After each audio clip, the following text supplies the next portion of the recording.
December থেকে আগামী বছরের জুনের মধ্যে নির্বাচন, ঐক্যমত্য কমিশনের বৈঠকে প্রধান উপদেষ্টা সংস্কার দ্রুত এগিয়ে নেওয়ার তাগিদ।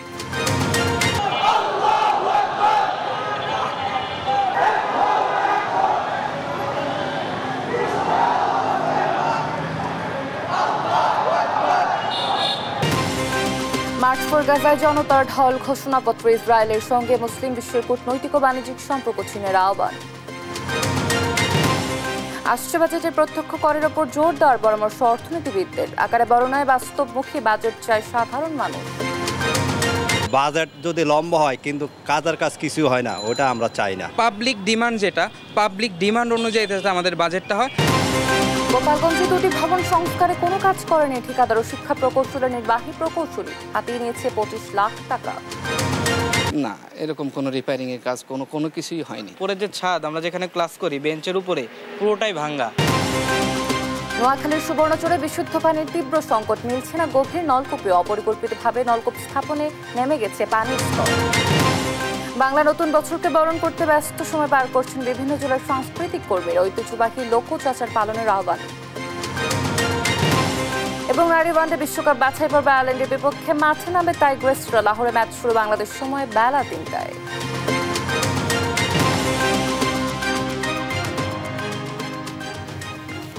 দেখছিলেন শিরোনামগুলো, সংবাদ সকালে আপনাদের সঙ্গে রয়েছি আমি অতসী সেন। এবারে বিস্তারিত।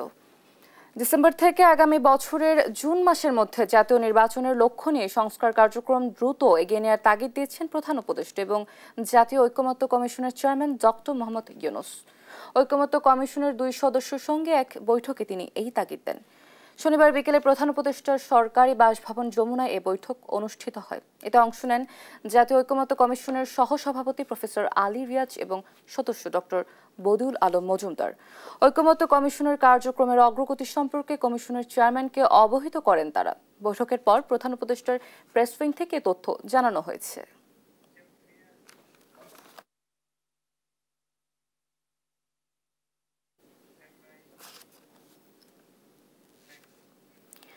ফিলিস্তিন ইসরায়েলি বর্বরতার বিরুদ্ধে মুসলিম বিশ্বকে ঐক্যবদ্ধ হওয়ার আহ্বান জানিয়ে শেষ হলো মার্চ ফর গাজা কর্মসূচি।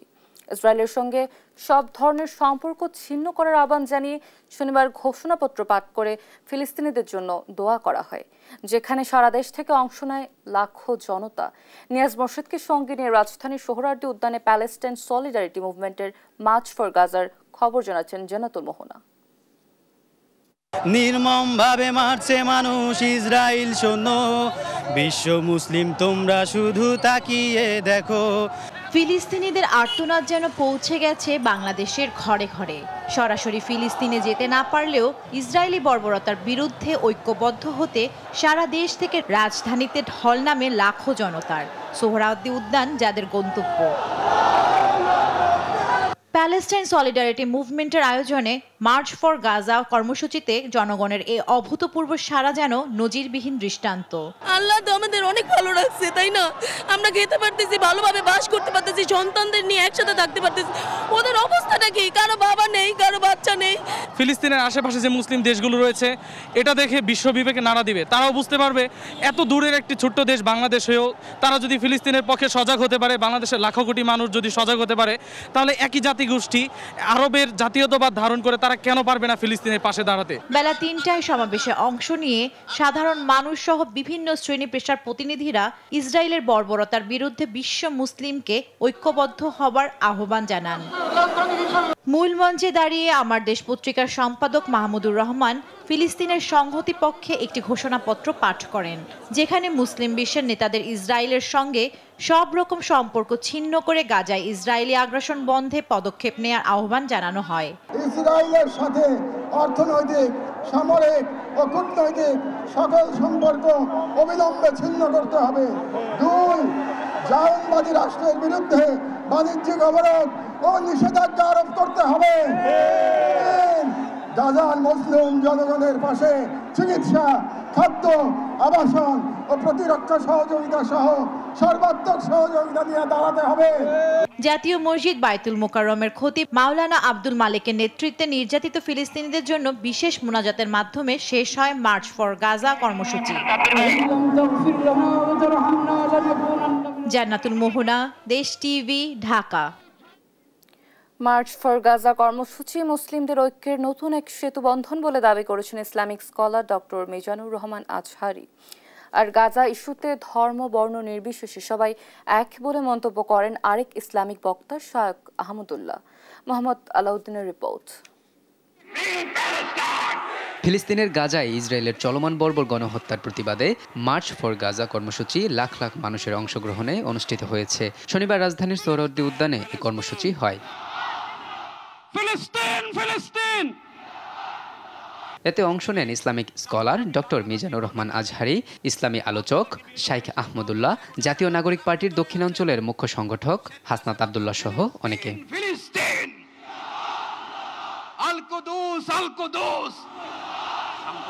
এ সময় মার্চ ফর গাজা কর্মসূচি মুসলিমদের ঐক্যের এক নতুন সেতুবন্ধন বলে দাবি করেন ইসলামিক স্কলার ও বক্তা ডক্টর মিজানুর রহমান আজহারি।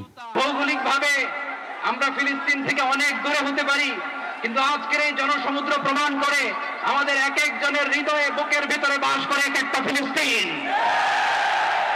একই মঞ্চে ইসলামী আলোচক শাইখ আহমদুল্লাহ বলেন, গাজা ইস্যুতে ধর্ম বর্ণ নির্বিশেষে সবাই এক কাতারে দাঁড়িয়ে আজ বিশ্ববাসীকে আমরা দেখিয়ে দিতে চাই আমাদের মধ্যে বিভিন্ন বিষয়ে চিন্তাগত মতপার্থক্য ভিন্নতা থাকতে পারে, কিন্তু মাজলুম ফিলিস্তিনিদের স্বাধীনতা, তাদের অধিকার, গাজার মানুষদের বিরুদ্ধে জুলুম বন্ধের দাবিতে আমরা প্রত্যেকটা বাংলাদেশের মানুষ ধর্ম বর্ণ নির্বিশেষে আমরা প্রত্যেকে তাদের সাথে সংহতি প্রকাশ করছি।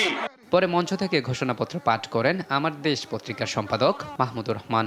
শেষে লাখো মানুষের উপস্থিতিতে মোনাজাত ধরে ফিলিস্তিনের নির্যাতিত গাজাবাসীর জন্য দোয়া করেন উপস্থিত জনতা। মোহাম্মদ আলাউদ্দিন, দেশ টিভি, ঢাকা।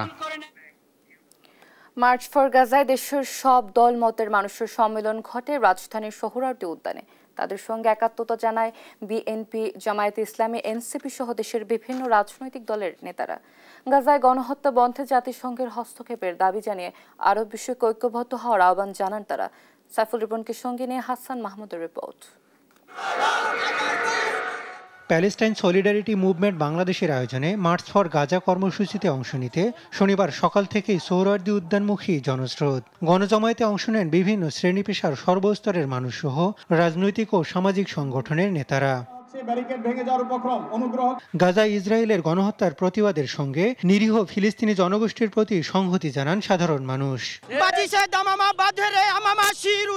মুসলমান দাওয়াত এসেছে নয়া জামানার ভাঙা কেল্লায় উড়াই নিশান, মুখেতে কালেমা হাতে তলোয়ার, মুখে ইসলামী জশ দুর্বার, হৃদয় লইয়া ইশক আল্লাহর চল আগে চল বাজে বিশান, চল আগে চল বাজে বিশান। ডক্টর ইউনূস সাহেবের কাছে আমরা আহ্বান জানাচ্ছি, বাংলাদেশের মধ্যে যত ইসরায়েলি পণ্য আছে সরকারিভাবে বয়কট করার জন্য অনুরোধ রইল।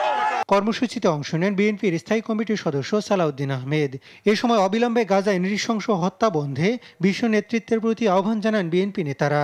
তারা যে চিন্তা করেছে যে ইসরায়েল যে তারা গাজাকে তারা মাটির সাথে মিশিয়ে দিয়ে তারা ইসরায়েল একটি রাষ্ট্রীয় কমিটি করবে, কায়েম করবে, আমরা এখানে এই বাংলাদেশ থেকে আমরা এটা ধিক্কার জানাই।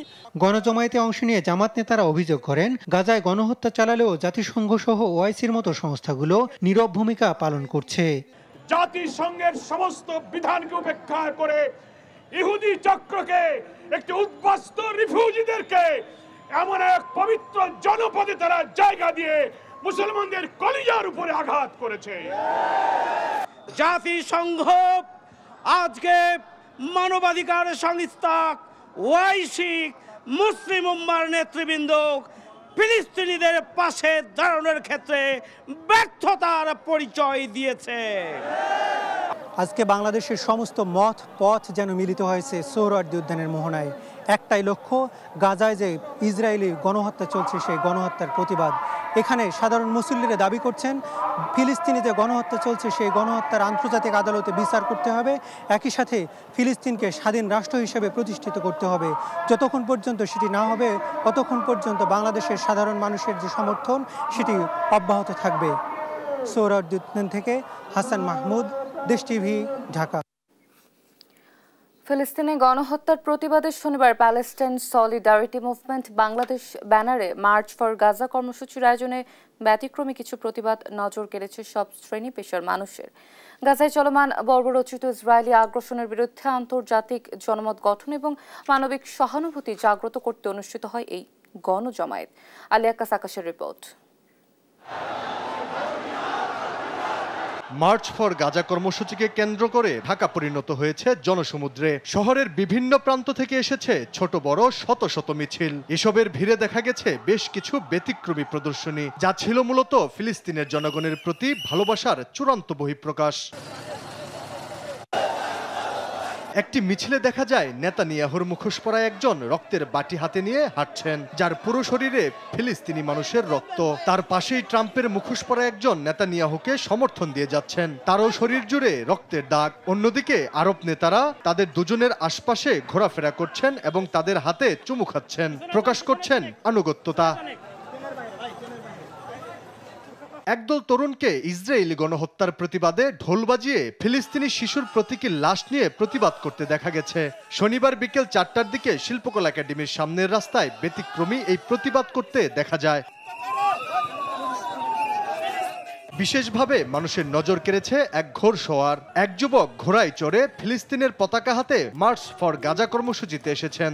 ঢাকা বিশ্ববিদ্যালয়ের টিএসসি এলাকায় ঘোড়া ছোটাতে দেখা যায় এই যুবককে। তার হাতে ছিল ফিলিস্তিনের পতাকা। তাকে ঘিরে ফিলিস্তিনের পক্ষে মিছিল করতে থাকেন অনেকে। আলিয়া আক্কাস আকাশ, দেশ টিভি, ঢাকা। এবার অন্যান্য প্রসঙ্গ।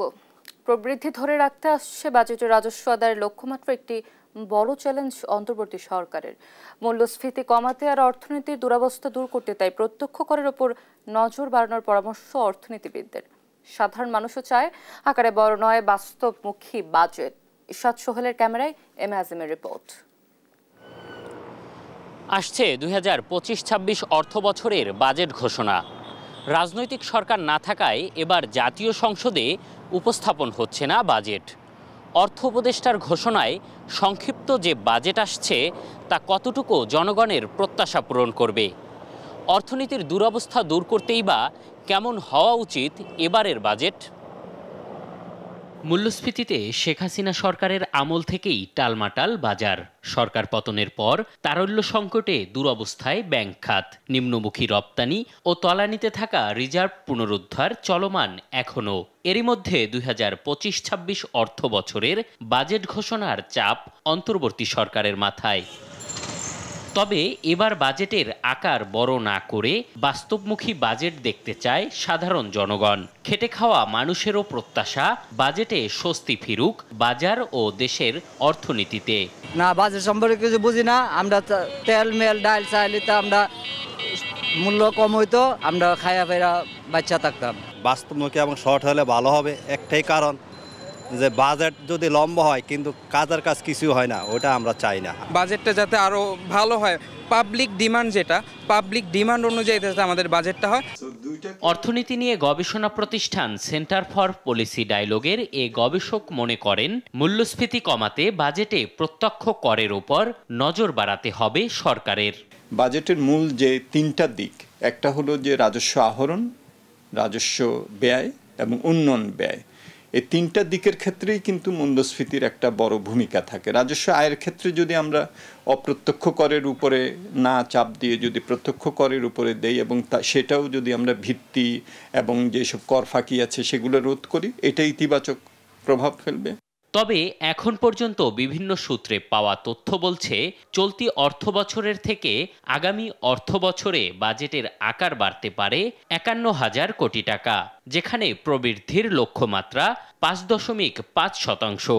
বার্ষিক উন্নয়ন কর্মসূচি এডিপিতে বরাদ্দ বাড়তে পারে 5,000 কোটি টাকা, বেতন ভাতায় 8,000 কোটি টাকা আর সুদ পরিশোধ বাড়তে পারে 7,000 কোটি টাকা। মূল্যস্ফীতি 7% মধ্যে রাখার চেষ্টা করা হবে। বাড়তে থাকছে বাজেটের আকার, তবে লক্ষ্যমাত্রা অনুযায়ী রাজস্ব আদায় সম্ভব হয় না। তাই ঋণের বোঝা কমাতে ব্যয় সাশ্রয়ী হওয়ার পরামর্শও তার। রাজস্ব আদায় আমরা এতই বেশি করে ফেলবো যে ঘাটতি আমরা কমাতে পারবো, সেটাও আমার মনে হয় না। সুতরাং এইবারে যেটা আমাদের চেষ্টা করতে হবে সেটা হলো যে কিভাবে আমরা এই অর্থ যেটা আহরণ করা, সেই আহরণটাকে যদি আমরা আরেকটু বাড়াতে পারি এটা প্রকৃতপক্ষে, এবং দ্বিতীয় হলো যে ব্যয়টা করা এটা যদি আমরা সাশ্রয়ীভাবে করতে পারি। 2025-26 অর্থ বছরের বাজেট সংক্ষিপ্ত আকারে 50 থেকে 60 পৃষ্ঠার হতে পারে, যার কর ব্যবস্থাপনা ব্যবসা বান্ধব করা হবে বলেও অন্তর্বর্তী সরকারের পক্ষ থেকে জানানো হয়েছে। এম এ আজিম, দেশ টিভি, ঢাকা। গোপালগঞ্জে একটি সরকারি কলেজের পরিত্যক্ত ভবন সহ 2টি ভবনের সংস্কারের টেন্ডার আহ্বান করে কোনো কাজ না করে প্রায় 25 লাখ টাকা হাতিয়ে নেওয়ার অভিযোগ উঠেছে নির্বাহী প্রকৌশলীর বিরুদ্ধে। টেন্ডারে দেখানো হচ্ছে 49 প্রকারের কাজ, তবে টেন্ডার আহ্বানের মাধ্যমে কাজের বিষয়ে জানেন না কলেজ কর্তৃপক্ষ। আর মুখে কুলু পেটেছেন শিক্ষা প্রকৌশল অধিদপ্তরের নির্বাহী প্রকৌশলী। জাবিরুল ইসলাম বাঁধনের রিপোর্ট, জানাচ্ছেন শামীম হোসেন। গোপালগঞ্জের টুঙ্গিপাড়া উপজেলার সরকারি শেখ মুজিবুর রহমান কলেজের দ্বিতল একাডেমিক ভবনের পলেস্তারা খসে বেরিয়ে গেছে রড।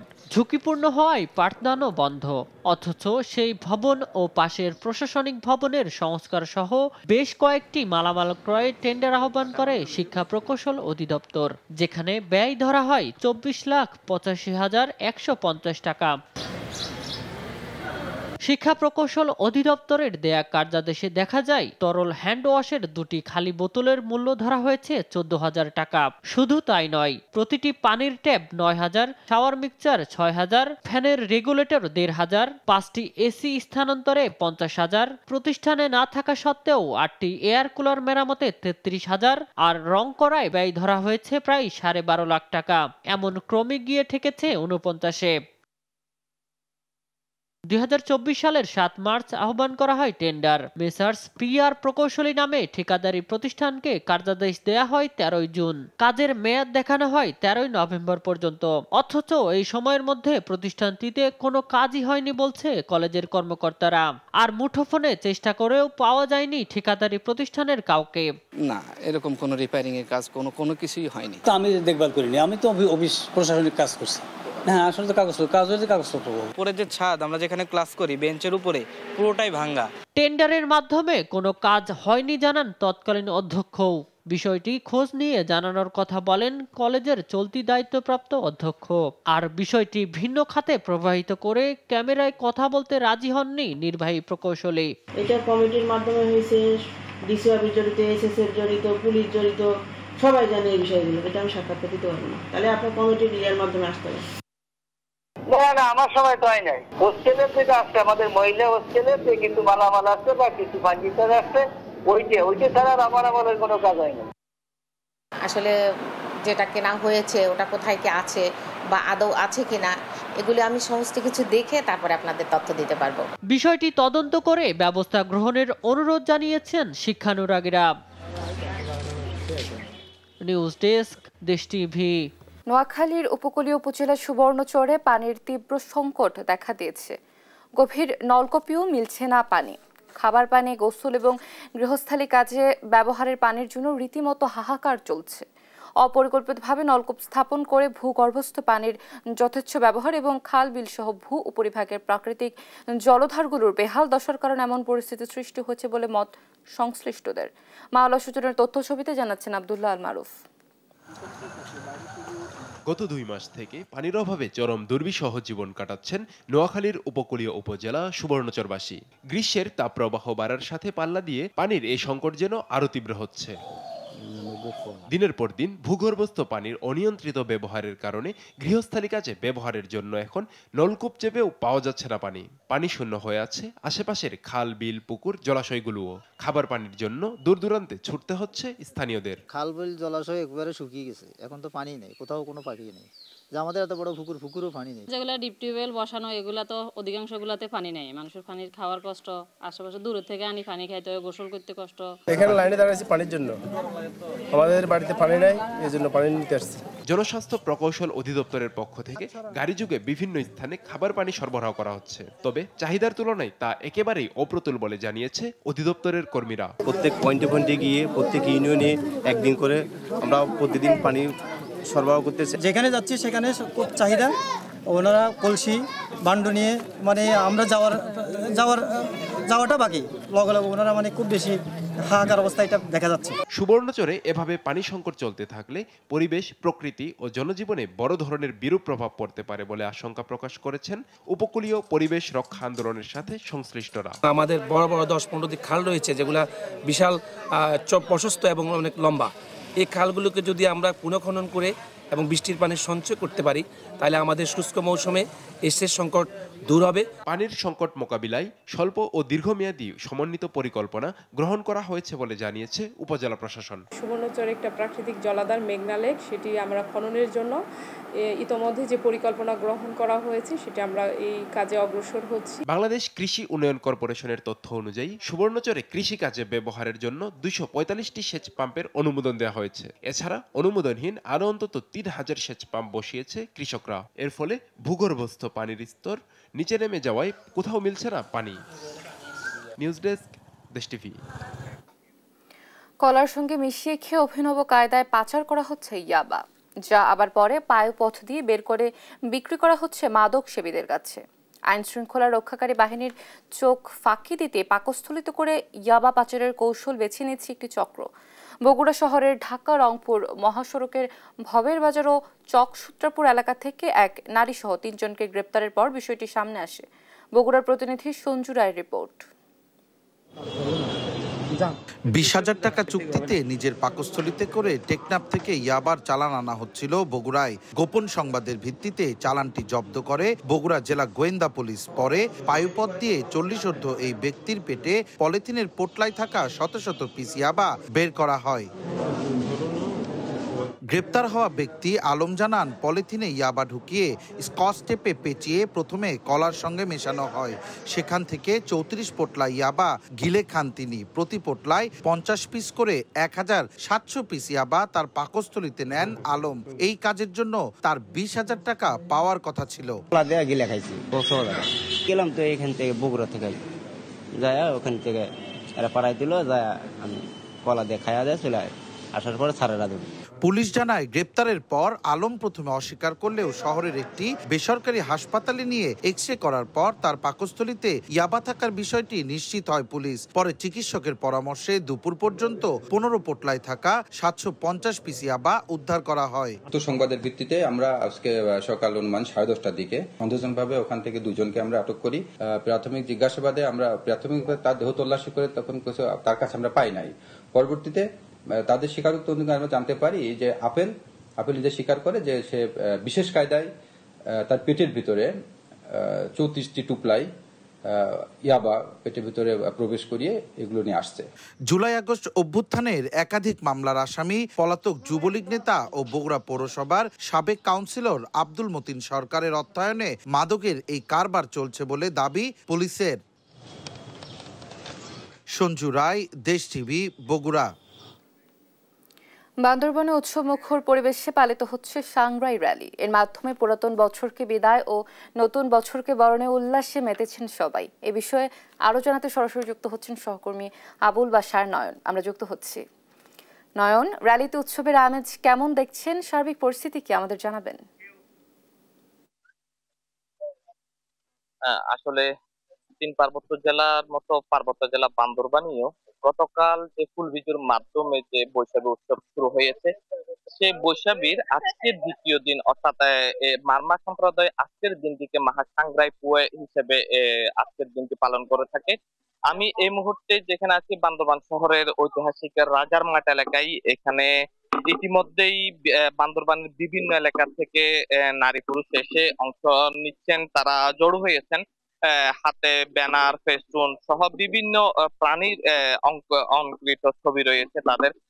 মূলত আজকে এখানে বান্দরবানের যে 11 সম্প্রদায়ের যে জাতিগোষ্ঠী, সেই জাতিগোষ্ঠীর সবাই অংশ নেবেন। অংশ নিয়ে তারা এখানে যে বর্ণাঢ্য একটি র্যালি অনুষ্ঠিত হবে, এখানে জেলা প্রশাসক উপস্থিত থাকার কথা রয়েছে।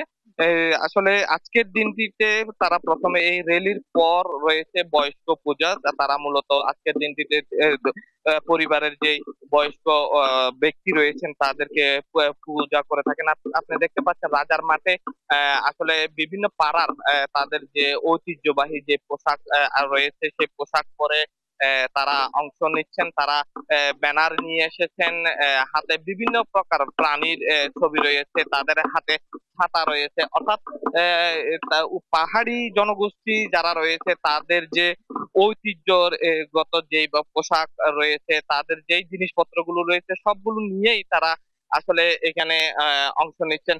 একটু পরেই র্যালি হবে, র্যালিতে অংশগ্রহণ করার জন্যই তাদের মূলত এই প্রস্তুতি।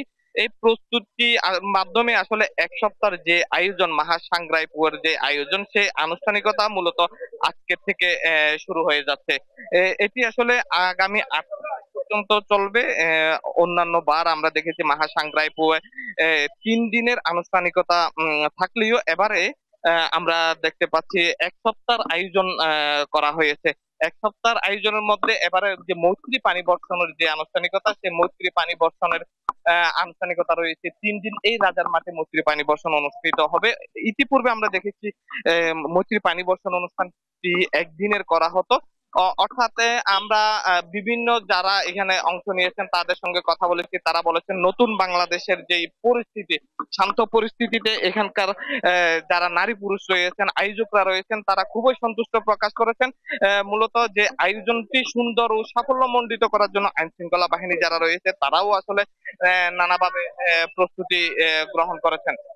আমরা পুলিশ সুপারের সঙ্গে কথা বলেছি, তিনি যেটি বলেছেন বান্দরবানে এই যে সাংগ্রাই উৎসবকে শান্তি এবং সুষ্ঠুভাবে সম্পূর্ণ করার জন্য 4 স্তরের নিরাপত্তা জোরদার করা হয়েছে।